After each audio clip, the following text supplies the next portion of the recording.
And here we go. We're getting ready. Get your pens and paper sorted. Not long to go. And the countdown. Oh, I'm excited.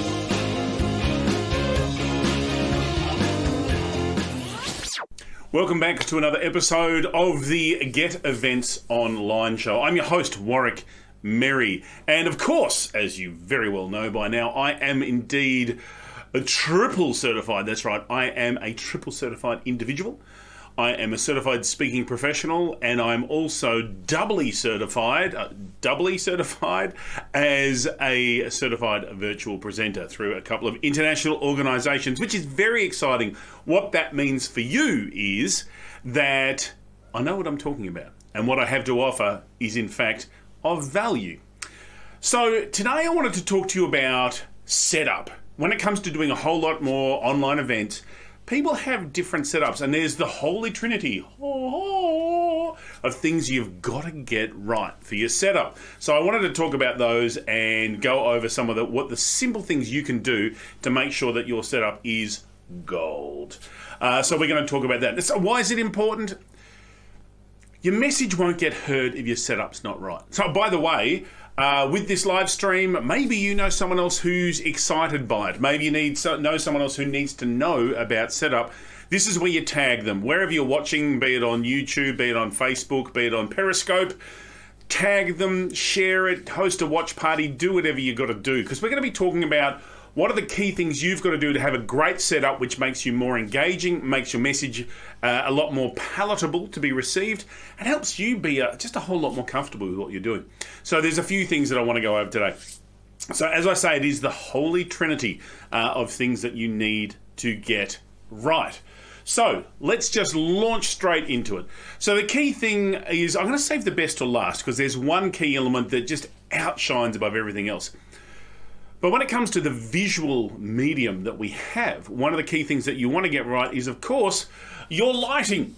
When it comes to lighting, it's not about less is more, it's more is more. We love lighting. You've got to have some great lighting to really highlight the delight that is you or your object or whatever it is that you're looking at. Now, probably this kind of lighting is really not going to be doing the old Donald Duck any favours, but it will make sure that he is well lit.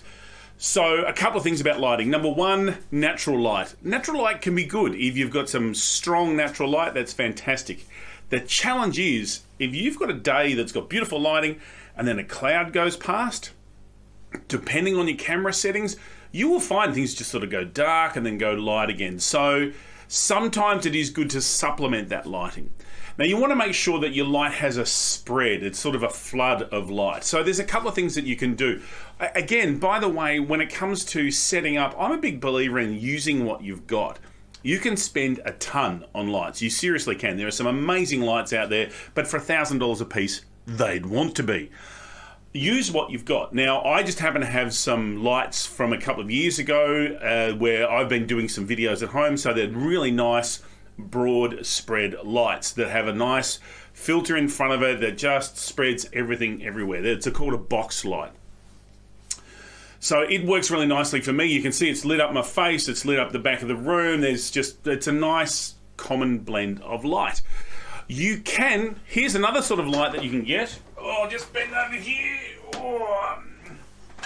Here's some of the new whiz-bangy kind of lights that are out there.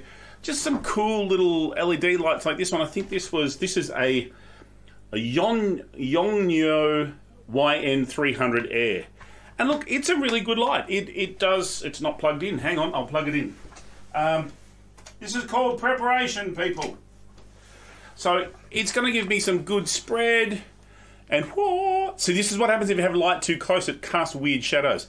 But it's a great little light that from a distance will give you some good spread. You can vary it up and down. It was like $100 or something. You can get an old lamp that you might have, maybe a reading lamp, and you can use that from a bit of a distance, but you want the spread of light. Here's the tip. You can just put a pillowcase in front of it, maybe some baking paper, and it will spread it. Just be careful. If the light gets hot, it might burn something. but it'll just give you a nice spread of light, so you get this even spread.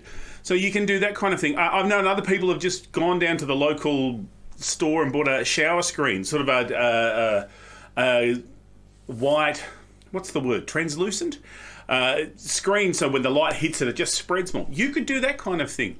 I know some people have gone to the local hardware store and bought some LED lights.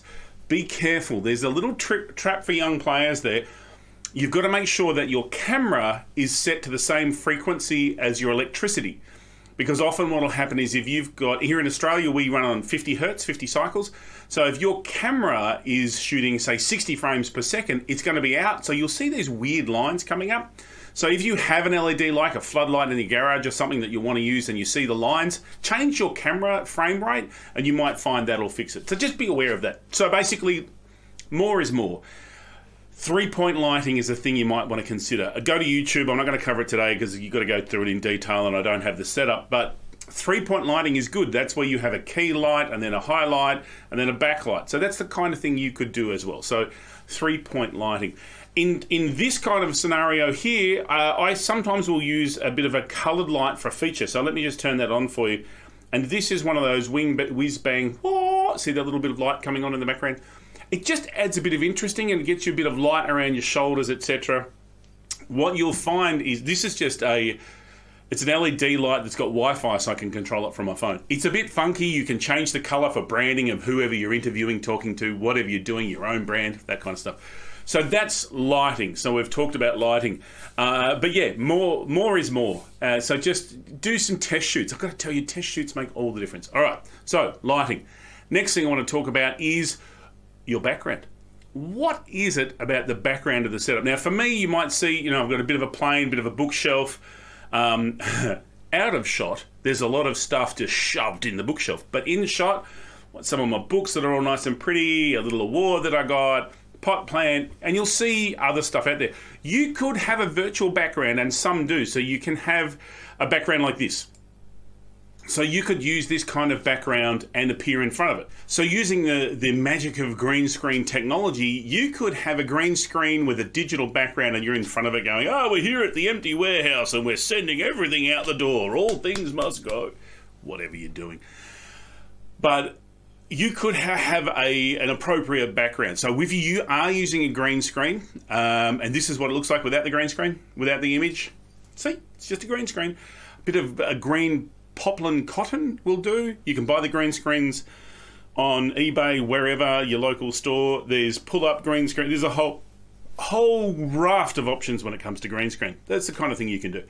So you can set that kind of stuff up, but it doesn't look very pretty without the image in front of it. Let's go back. Gold. So this is the image in the background, and you can change different images if you want to have a different settings, and you can set things up to change should you choose to. But green screen, if you've got frizzy hair, sometimes doesn't work very well. You've got to be very quick on the buttons if you're changing over. So it does have its issues when it comes to using green screen. But it is about having a nice, simple, non-distractive background. Previously, I've had backgrounds with bookshelves, and I don't know about you, but sometimes you'll watch someone else on video and you'll sort of find yourself going, I wonder what that book is that they've got. So, it is about have the background or have the setting one that's going to work for you. Sometimes green screen is tacky. There's no doubt about it. So my gut feel is if you can, go for a nice, simple, easy to look at kind of screen. Like this one. Okay, so you've got your background sorted, you've got your lighting sorted. The next thing to understand is the composition of your shot. Again, I'm not a camera guru, I'm not a video guru, but there's some basics you want to get right. And there's a rule of thirds. So let me show you what that rule is. The rule of thirds is this. See this grid where you've got your basically 2 lots of 3. Everything's split up vertically and horizontally into grids of 3. So you want to either have centered, and notice how my head's sort of towards the top of the screen. You don't want it sort of down the bottom with all the space above it. You can have to one side.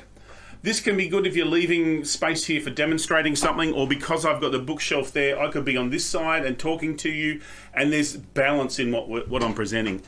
I'm a big fan of front and centre, but not too much space above the head. So that's the rule of thirds. So you want to make sure you get that. The tendency is for a lot of people to try and have the head right in the centre, in this centre grid here, but you actually need the head up towards the top of the frame. It's just a more natural look. A really interesting fact about Mad Max, the most recent Mad Max with Charlize Theron. The director of the film basically said, get the actor front and centre and just keep that camera centred on them the whole time, which is a different thing for an action film because usually there's a whole lot in it. But that was just a very interesting observation of no value to you, but let's move on. So the rule of thirds, you want to get that. Get that in terms of your composition. So really consider what's making up the shot. Now, a lot of my stuff is very similar in this framing that you see. Let me get rid of that grid. So it is about looking at, this is a nice frame shot for me, and I use it a lot with a lot of my stuff. With the camera that I've got it zoomed in enough so my head's big enough, but not too big. It's sort of that whole just right. Let's talk about the most important element. If nothing else, this is the one you've got to get right. You must get your sound right. You've got to get your sound right. People will forgive if the image is a bit dodgy because the internet might be a bit weird or you haven't quite, it's a little pixelated or whatever. Maybe it's a bit stuttery. They don't really care. But if the sound's not right, if it's hard to listen to, think of the number of things that, maybe a podcast that hasn't been recorded well, it's got a lot of crackling or a lot of echo or it's just not right, then you've got to make sure that sounds right because that keeps people involved. So in my room here, I've got a couple of pieces of foam that will dampen the sound a little bit. I have my cupboard door open because this is really, it's my office, spare bedroom. So the cupboard door open means there's clothing there, which dampens the sound a bit. It just really dampens down. So I want to just quickly talk about the kind of microphones that you can use because there's a few different options out there. I'm currently using one similar to this. This is a Rode Video Mic Me. It's generically referred to as a shotgun mic because that means you can have it at a distance, and so the sound's pretty good, and I can move back a bit and you can still hear it okay. So it's a good mic, so I don't actually have to be physically have a mic in shot because it sometimes can detract from it. The reason I used this is because I already had it. Because you're probably thinking to yourself, how can you be holding a mic and using it? I have two of them. One of them is a 3.5mm for the old iPhone that had the 3.5mm, and the new one has the new lightning adapter that Apple uses. So I bought it to use with my phone when I'm out and about shooting, but with a couple of adapters I've now hooked it into my computer system and it works fine here, and it's actually quite a nice mic for me to use. Another mic you can use is this one. This is the Rode Lav Plus mic. So it's a great little lapel mic. You can clip it on your jacket and then plug it into whatever your audio recorder is. It might be into your computer, your sound card, whatever it is. Or your phone, record the audio on your phone. If you're recording the whole thing on your phone, you could plug it in if it has that 3.5mm plug, or get the adapter. There's always an adapter, isn't there? It's a great little microphone. What it can be used with is the Rode Wireless Go, which is a really great wireless pack if you need a wireless pack for roving and moving around a little bit. At the moment I don't, and so this is a great little thing. But again, you don't want to have to spend the money if you don't need to.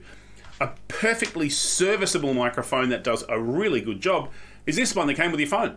You could quite easily just stick that in your ear, keep your microphone there, maybe tuck the cable away a little bit so it's not too distracting.